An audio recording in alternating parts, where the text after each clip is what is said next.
Rafiki yangu, habari yako? Naomba nishare kitu kidogo na wewe leo. Mara nyingi huwa tunapitia hali ngumu fulani pale ambapo wale ambao watu tu tunahusiana nao kwa namna moja ama nyingine, maybe kazini, maybe ni marafiki zetu tu kawaida, wanakuwa wametufanyia vitu vibaya sana. Mwisho wa siku sisi huwaga tunawaza kwamba Mungu awalipe baya. Yaani baya liwakute hao watu kwa sababu tu wamekukosea wewe. Naomba nizungumze na wewe kitu kidogo kimoja. Ni kwamba sio lazima mtu alikukosea wewe baya limkute eti kwa sababu yako wewe alikufanyia vibaya. Yes, hilo inabidi uweze kulielewa. Ukilielewa hilo, utakuwa na amani na maisha yako yataendelea tu kama kawaida. Mara nyingi watu wanakuja kwenye maisha yetu, muda mwingine wanakuja ili tuweze kupata masomo katika yale ambayo wanakuwa wametufanyia. Usipojifunza kitu kutoka kwa hiyo situation, kutoka kwa hiyo hali ambayo umefanyiwa, utaingia kwenye mahusiano mengine, bado hali kama ile ile bado inaweza ikafanyaje ikakutokea.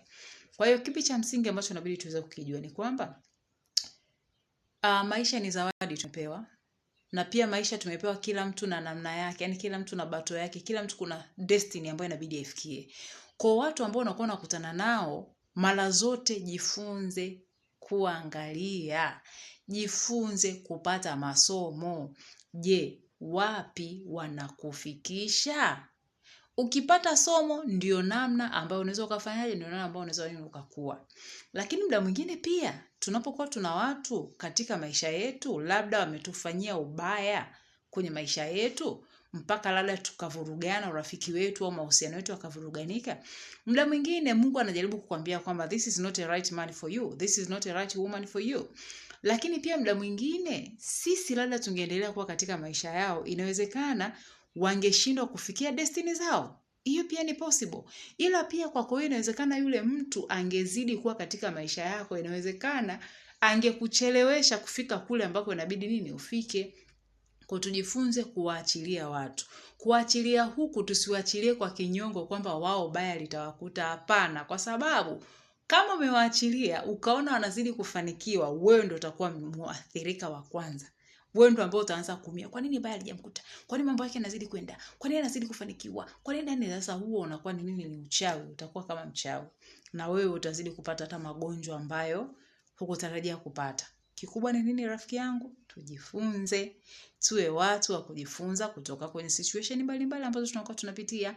Tuache kinyongo kisicho na msingi. Kumbuka wewe ni mwanadamu, una makosa yako. Inawezekana pia na wewe ulikuwa ni sehemu ya yale makosa ambayo mwenzako alikuja alikufanyia, ila wewe huwezi kujua kwa sababu binadamu tuna asili ya kujipenda. So rafiki yangu, sio kwamba nakuvunja moyo, lakini nataka tujifunze ili tuweze kufocus zaidi katika yale sababu, zile sababu za maisha ambazo zinatufanya sisi tuweze kuexist kwenye hii dunia.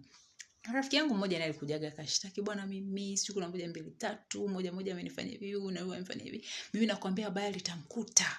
Yaani litakutana na hilo lijanga. Kwa nini anifanyia mimi kitu kama hicho? Nikamwambia my dear friend, sio lazima baya limkute.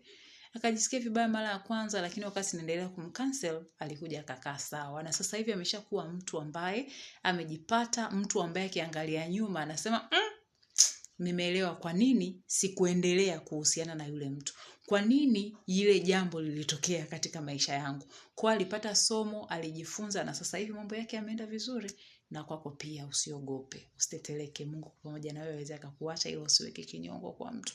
Usiwaze kwamba jambo baya limpute mwenzako, no, hapana. Muombe mema ili maisha yako yaweze kwenda na uweze kuwa na amani. Asante rafiki yangu kwa muda wako. Tuonane tena wakati ujao. Bye kwa siku ya leo. Stay safe.